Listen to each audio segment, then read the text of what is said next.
Hi, I'm Alexa, and today I'm going to be talking to you about adding text to your iMovie project. And in this, there are 4 components. First is how to add text to your project. Number 2 is how to edit text, and this encompasses the size, the font, and the color of the text. Number 3 is how to trim the text duration. And lastly, number 4 is how to swap out or delete unwanted text. Just a brief disclaimer as well, I will be showcasing iMovie because that is the editing software that I use when I create my own videos. When you go into iMovie, you'll notice it says Create New, and you will click that and press Movie.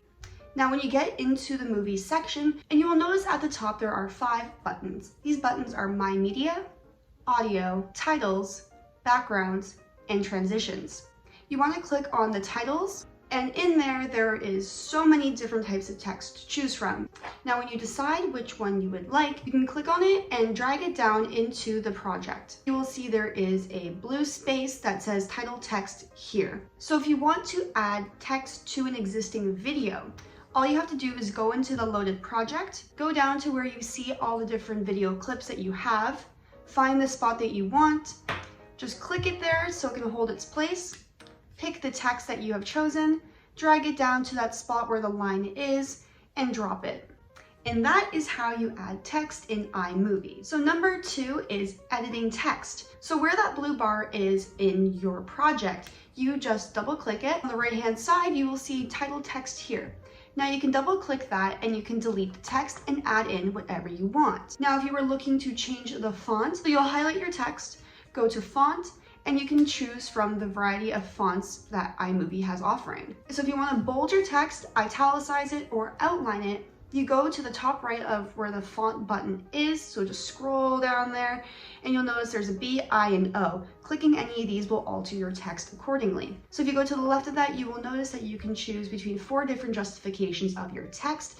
There is left align, center, right align, or no alignment. The next part of choosing your text is choosing its size. You can go to the button beside where the alignment is, where it says auto. You can choose it to one of the program numbers, or you can type in your very own. And the last part in editing your text is choosing a color if you so choose. For this, you will go beside where the reset button is on the top right. So click the white square, and you can go ahead and change the color by moving around on the color palette. Number 3 is trimming your text duration. So I will show you here, right hand side of the bar, you want to grab that with your cursor and you can drag it, and in the top left of the bar, you can see the time counts. So as you are dragging it, you can level it out to whatever part of the video you want it to start and end on. And lastly, step number 4 is how to swap out or delete unwanted texts. For deleting, it is quite simple. You click on the blue bar and you press your delete button. If you decide that chosen title is not what you want, you can click and drag another one on top of it to change out the text that you were using. And that is it for me today, guys. Thank you so much for listening, and I will see you in the next one. Bye.